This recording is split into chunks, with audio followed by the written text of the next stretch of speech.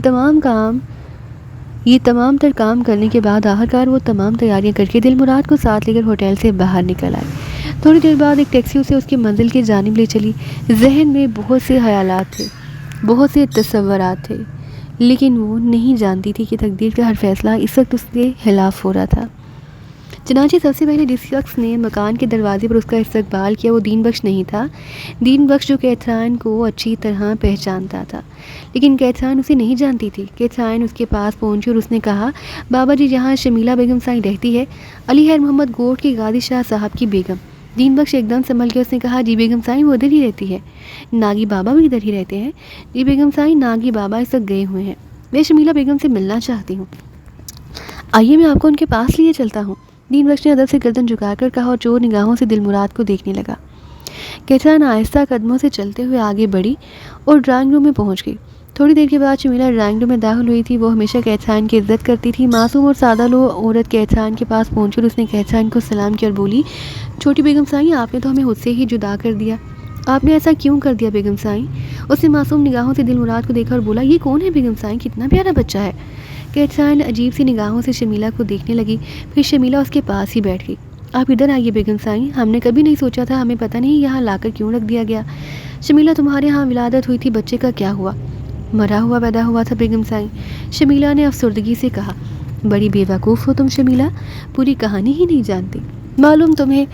ادھر دیکھو یہ بچہ تمہارا ہے، یہ تمہارے ہاں پیدا ہوا تھا، لیکن تمہارے چالاک شوہر اسے مردہ بنا کر پیش کیا اور اسے میری گود میں لا کر ڈال دیا۔ وہ تم سے مخلص نہ پہلے کبھی تھا نہ اب ہے۔ شمیلہ نے دہشت بھری نگاہوں سے دلمراد کو دیکھا اور پھر بولی، یہ میرا بچہ ہے بیگم سائیں؟ ہاں یہ میرا بچہ ہے۔ شمیلہ اپنی جگہ سے اٹھے اور کیتھرائن نے کہا، بیٹھی رہو اپنی جگہ، تم نے اور غازی شاہ نے مل کر میرے ساتھ غداری کی ہے۔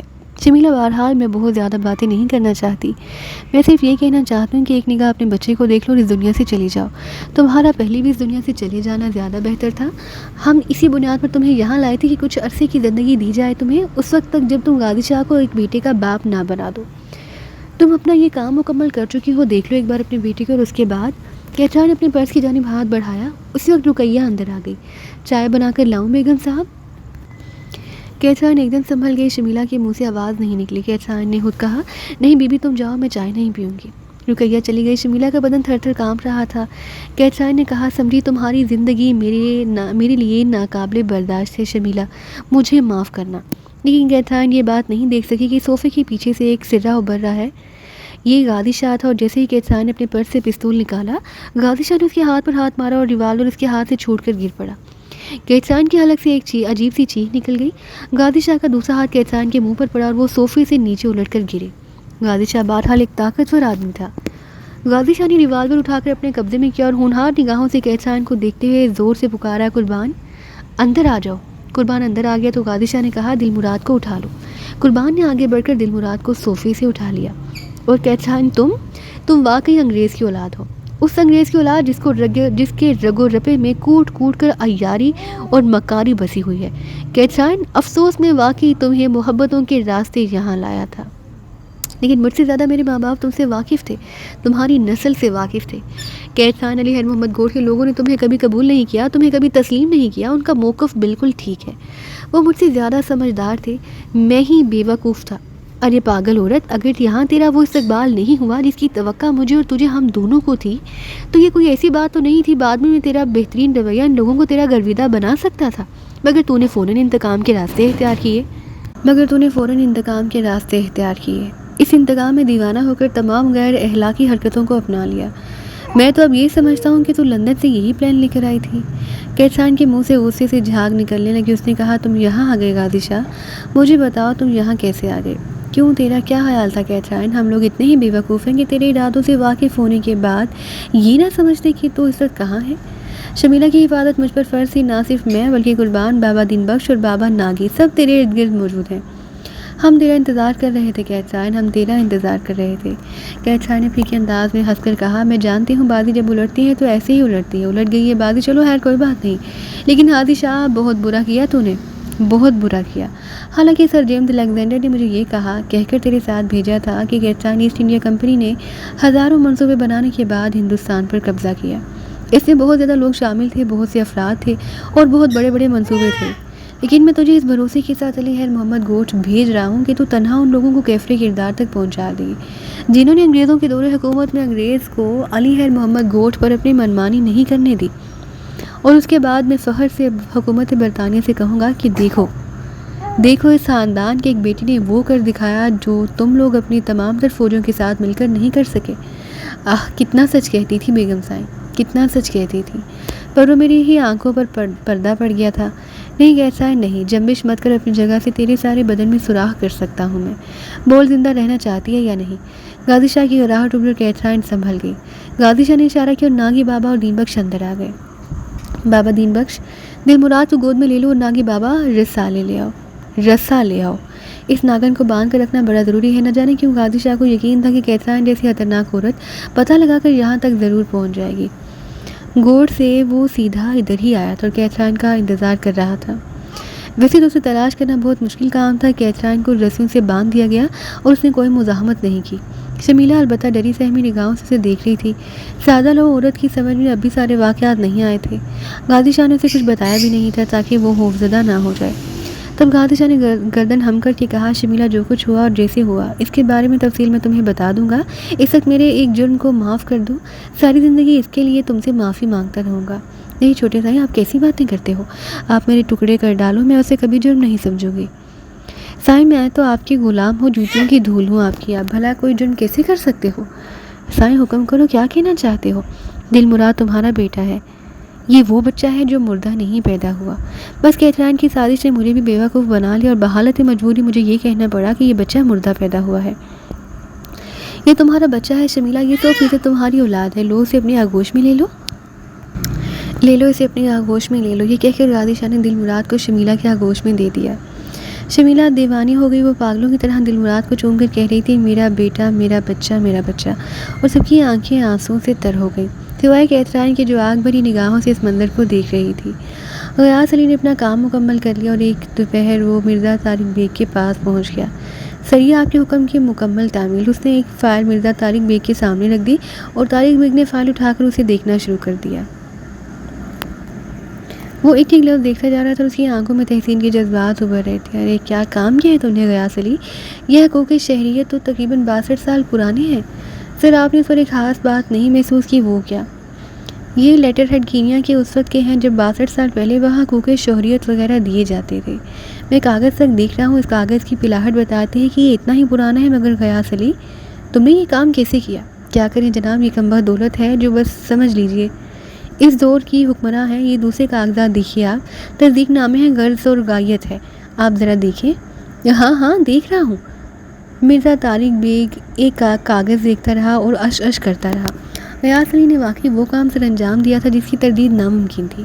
پرانے کاغذات ہر دور کے لحاظ سے اس دور کی لیٹر ہیڈز پر اور وہاں سے یہاں تک موجود تھی، جو اس کاروبار کی خریداری کے سلسلے میں اور اسے ہینڈ اوور کرنے کے سلسلے میں تھی۔